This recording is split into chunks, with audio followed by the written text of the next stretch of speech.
today... What the hell is that music? Oh. There's a phone. That explains a lot. Today is December 19th, 2019. And this is your daily Half-Life 3 update. There is no news about Half-Life 3.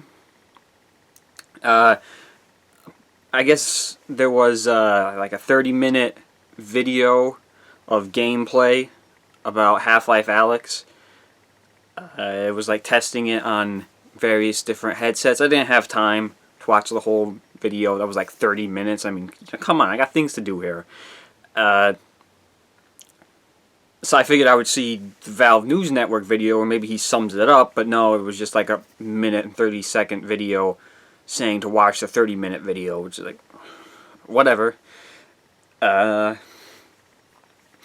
I skimmed through that briefly. I mean, it didn't seem to be anything that amazing, you know, that stands out. Nothing about like story or anything like that. It was nice to see that they had locomotion, I believe that's what it's called, where you're actually moving like in a regular video game.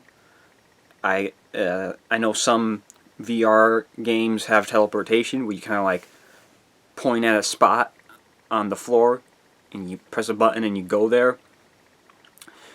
I think a lot of VR games had that. Maybe that's what they like started off with or whatever. But it's nice to know that HLV Half-Life Alyx is going to have both of those. Because I would very much prefer the locomotion aspect of it. Especially just with how I play games. Because when I play games, this is something I noticed. When I play games, especially like in combat, I find myself backing up a lot. You know, like I'll like kill an enemy and then I'll back up and reload and then kill the next enemy. I don't know, I just back up a lot when I'm playing video games for some reason. And that would seem weird with teleport, because that means you gotta look behind you, point the spot you want to teleport to, and then teleport there. When you're turning behind you, you're looking away from whoever's in front of you shooting at you. You can't shoot at the person and look. I mean, I guess you could shoot at the person and look behind you, but you can't really aim. So it's going to be much better to like just be able to back up like a normal video game. So I'm glad about that. Yeah, that was the only takeaway. I know there was supposed to be some stuff at Video Game Awards. There wasn't. It was lucky for me because I was somewhere else during that.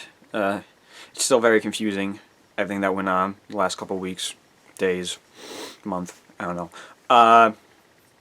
But apparently they pulled out of the Video Game Awards because, I don't know, like they looked at Boneworks and they saw what Boneworks was like, and they didn't want to like, you know, not live up to Boneworks or whatever. I think it was mainly because they didn't have smooth locomotion and they didn't want to display something without that, given how many people liked it in Boneworks. So, something like that. I don't know. But it's nice that they have both of those options available. And I mean, that 30-minute video is out there if you want to watch it. I watched like the first 5 minutes or something. It's a lot of technical stuff that I don't know or understand. So I didn't watch it. It just seemed like VR stuff. They talked about like you got iron sights, which I guess is not going to be crosshairs. I think it's kind of disappointing if there's not going to be any type of like HUD. That's kind of something that I would like.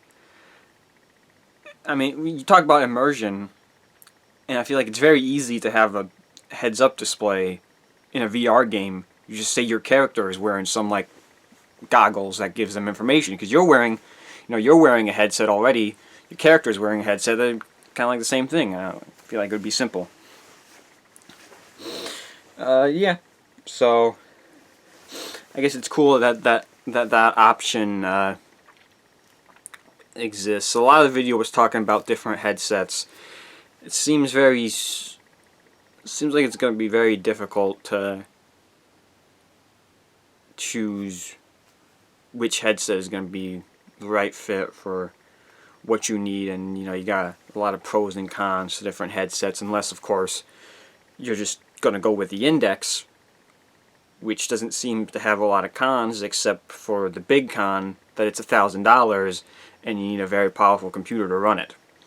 So all the other ones that aren't the Valve Index have a lot of the problems with them. I do think I'm probably not going to get the Valve Index just because it's $1,000, and I know I'm going to have to upgrade my computer, but I don't want to have to upgrade it that much to, I don't want to spend another $1,000 on a computer. So I'll probably get a headset other than the Index, and I do want to also get the Knuckles controllers with that other headset, because that seems like something that's, being able to sense the individual fingers and kind of like pick stuff up. That seems like something that would benefit from it. It's probably the closest, having another good headset and Knuckles, it's probably the closest you can get to playing Half-Life Alyx the way it's intended without just getting an Index. So, yeah. And that has been your daily Half-Life 3 update for December 19th, 2019.